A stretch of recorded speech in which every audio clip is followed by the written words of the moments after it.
Today is January 21st, 2023. The 118th Congress has finally elected Kevin McCarthy of California as Speaker of the House of Representatives after 4 days and 15th balloting with 6 holdouts only voting present, which brought the votes threshold to elect a speaker to 216 votes instead of 218. But the 212 Democrats were rock solid in voting for Hakeem Jeffries of New York for speakership. I'm Esmeralda Padilla-Gould, and welcome to the polls.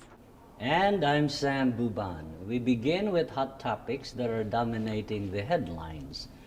The House Republicans had started with their planned effort to conduct revenge investigations to investigate the investigators. Jim Jordan set up a committee to investigate the DOJ and the witnesses that cooperated with the bipartisan J6 committee that investigated the January 6 Capitol attack.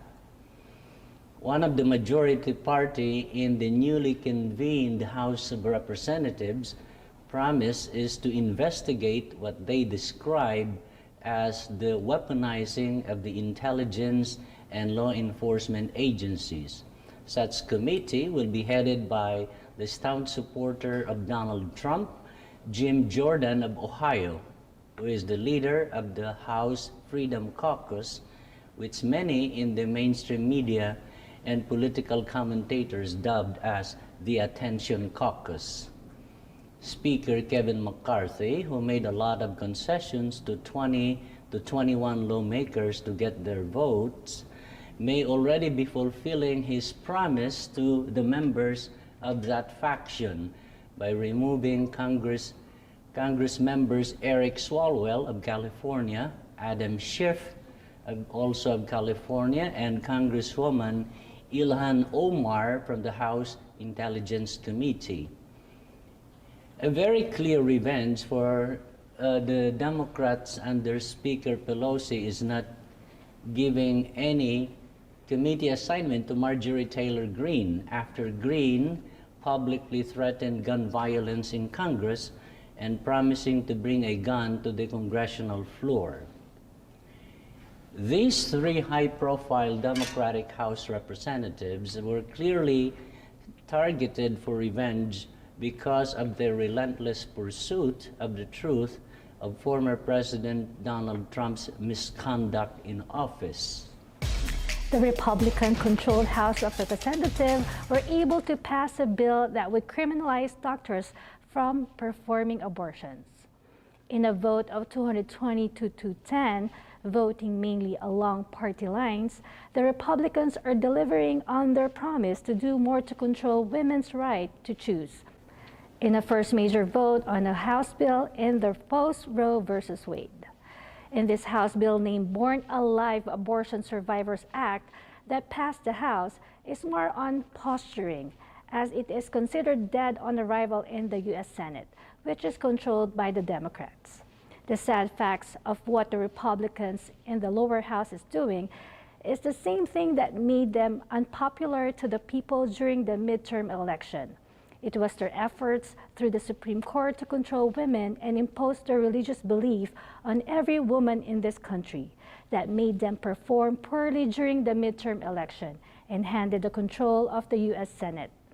This kind of action that Republicans continue to do against women's rights and these investigations that they want to do instead of working on what the people need will be beneficial to the Democrats in the 2024 election. That is according to several political commentators in various media outlets. In the state of Nevada scene, the legislature in Carson City has opened for its 82nd session, with both chambers in Democratic control, while the state has a Republican governor. The former Clark County Sheriff, Joe Lombardo, now the Chief Executive of the state of Nevada, has to ask more money for education and our law enforcement and the prison system, but was also thinking about spending state money on mental health as one of the avenues to prevent crime. Steve Yeager, a Democrat representing Assembly District 9, is the speaker designate, with Assemblywoman Danielle Monroe Moreno as Speaker Pro Tem and Sandra Jauregui of Assembly District 41 as Majority Floor Leader. They are all residents of Clark County. On the Republican side, Assemblyman Philip P.K. O'Neill of Assembly District 40, which is Carson City, will be the Minority Floor Leader, with Jill Dickman of Assembly District 31 and Danielle Gallant of Assembly District 23 here in Clark County are both Assistant Majority Leader for Nevada North and Nevada South, respectively. The Nevada State Senate, that is also controlled by the Democrats, has 13 seats of the 21 seats, considered a supermajority, has State Senator Mo Dennis as the President Pro Tem, with State Senator Nicole Canizaro as Majority Leader, while State Senator James Settlemeyer is the Minority Leader. And by the way, the Vice Governor John Stavros is the President of the Nevada Senate, just like Senator Kamala Harris is the President of the U.S. Senate. We are going to take a commercial break. Please stay with us.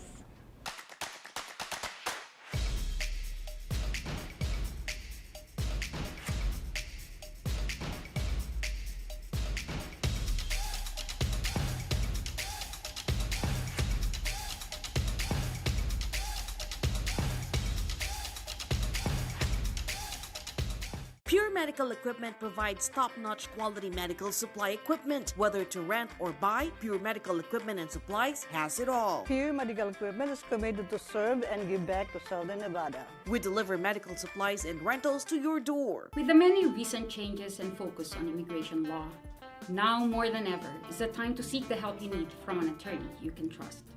As an immigrant myself, I know the many difficulties and hardships involved in immigrating to this great country. With more than 10 years of experience in handling immigration cases, our firm can provide the necessary answers and solutions to your needs. Call Calderon Law today so we can work together to help you get the peace of mind you and your loved ones deserve.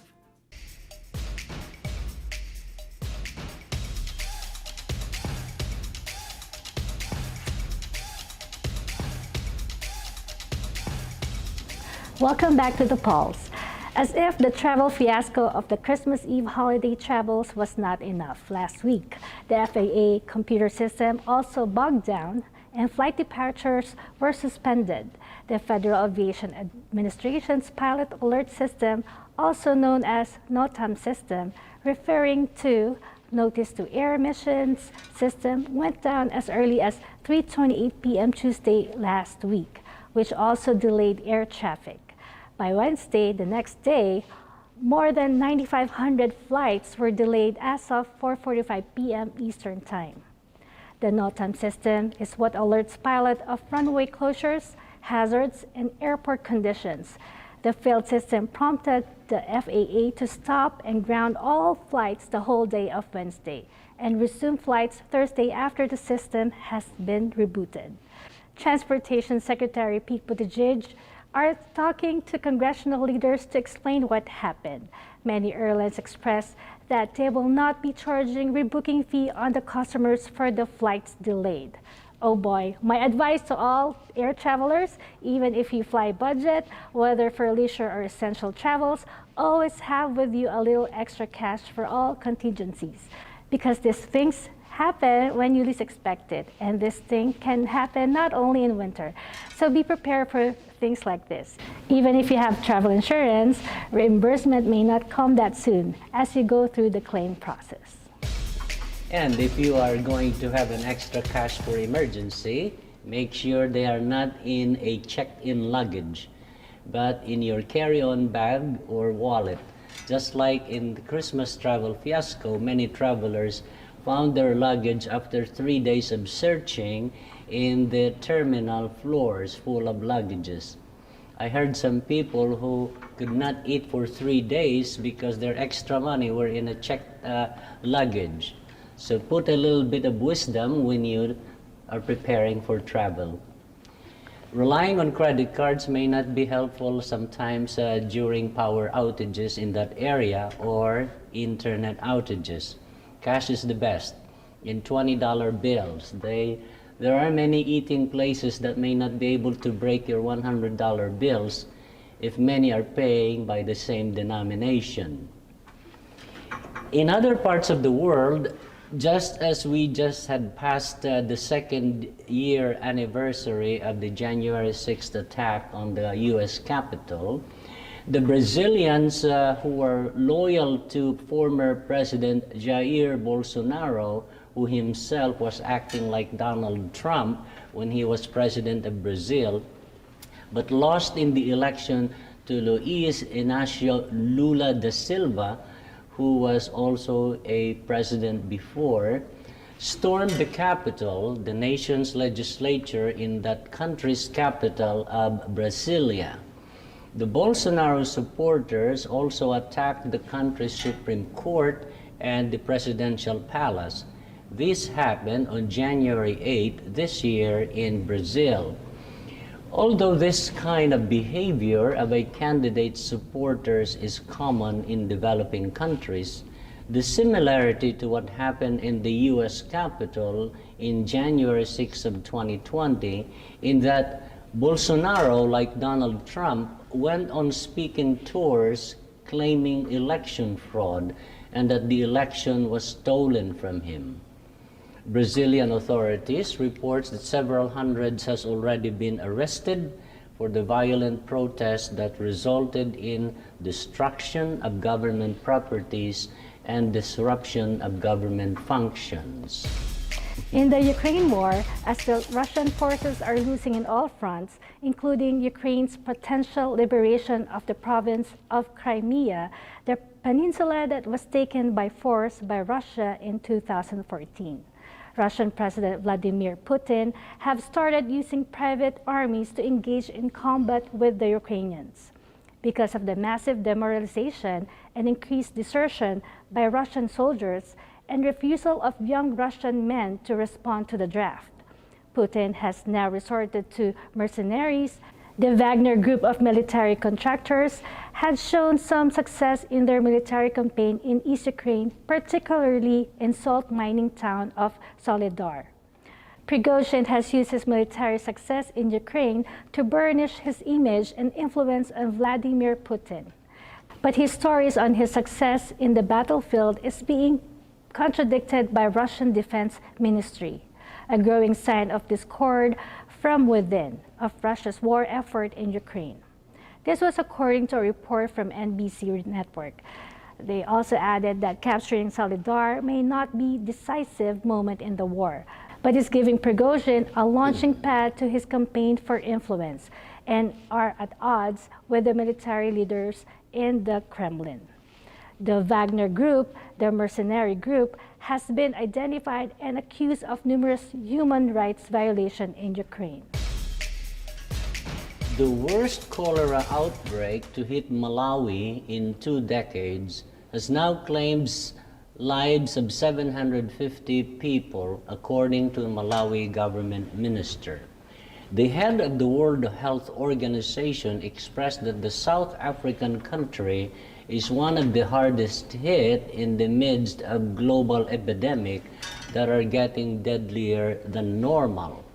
Last week, Malawi's health minister, Kumbize Kandodo Chipunda, has ordered the closure of many businesses, eating places that lack safe water, toilets, and hygienic refuse disposal facilities, and announced restriction of the sale of pre-cooked food. Chiponda has been 22,759 cases recorded since the outbreak of this waterborne disease in March last year. Cholera is an infectious bacteria that can be carried in water and transmitted in improper food handling and unsanitary conditions. May also be transmitted by flies who may be hopping into infected food and objects. Figures show that about 15 people were dying daily of cholera, as 155 people died in 10 days as of last week. The World Health Organization Director General Tedros Adhanom Ghebreyesus said that 31 countries has reported cholera outbreaks since December, a 50% increase than the previous years. These according to Associated Press reporting on Africa. When we come back after the break, we will continue our discussion on the J6 Committee Executive Summary, which we started last week. So please stick around.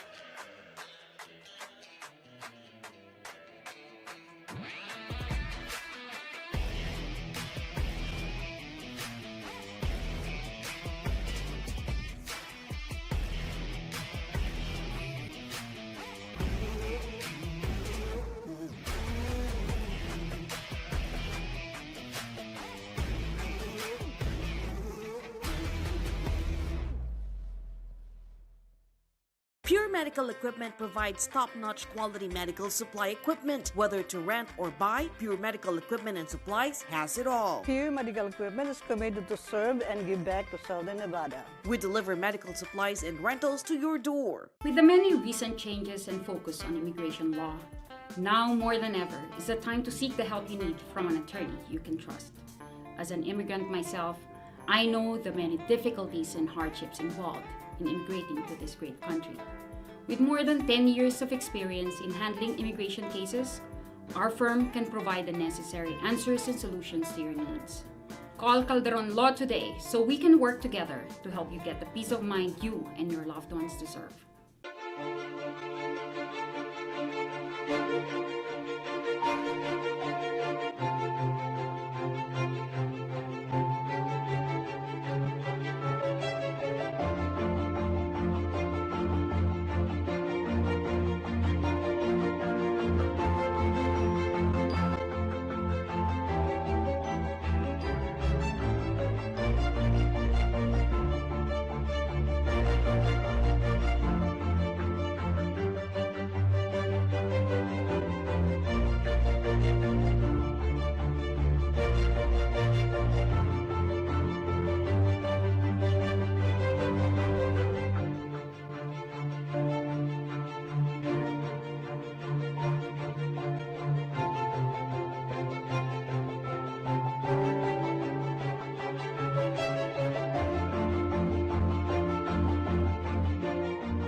Welcome back to The Pulse. Uncle Sam will continue with the in-depth report from the executive summary of the J6 Committee report.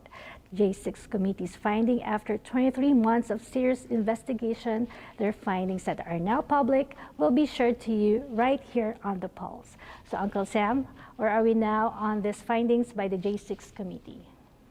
Now, as we continue analyzing the January 6 Committee report from the executive summary, we will now discuss beginning on findings number 5.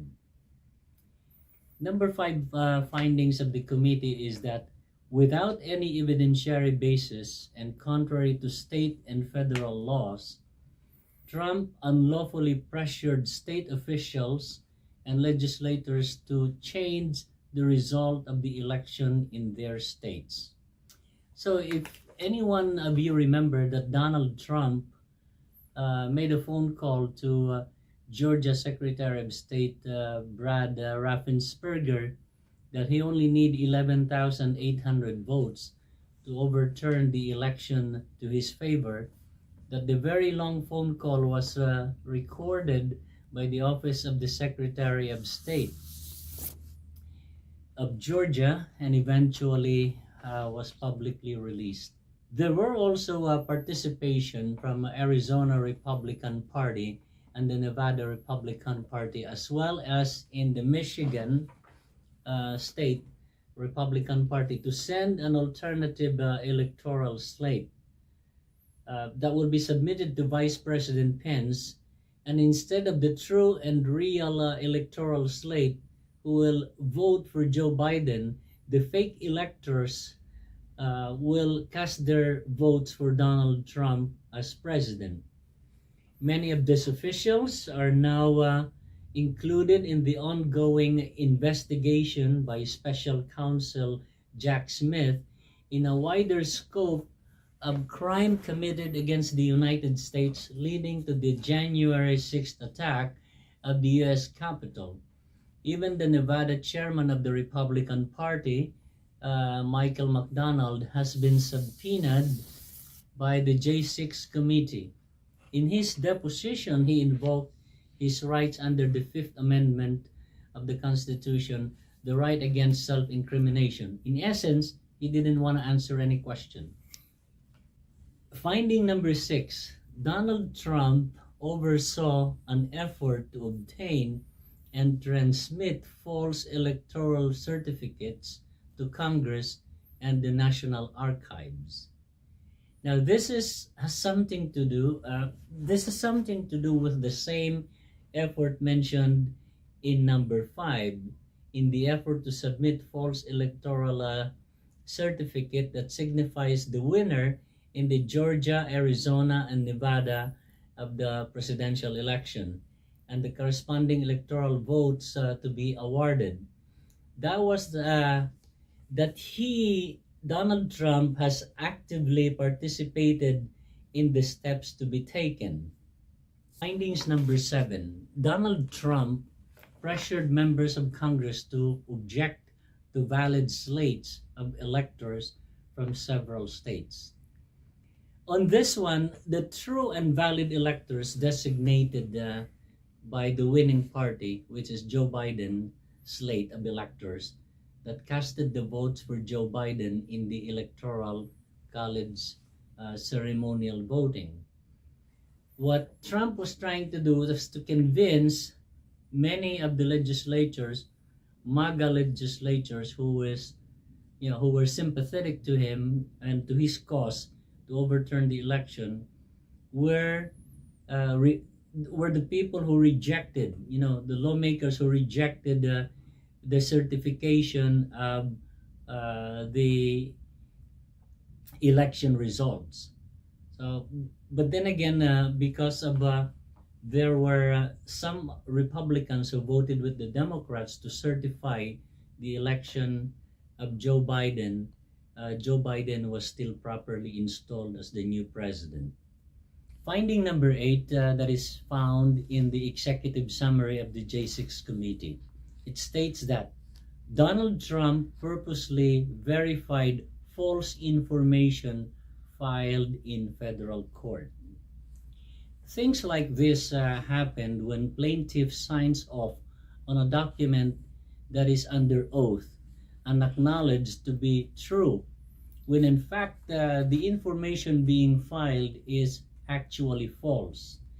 And judges later finds that the filings were not supported by facts, and a judge rules the case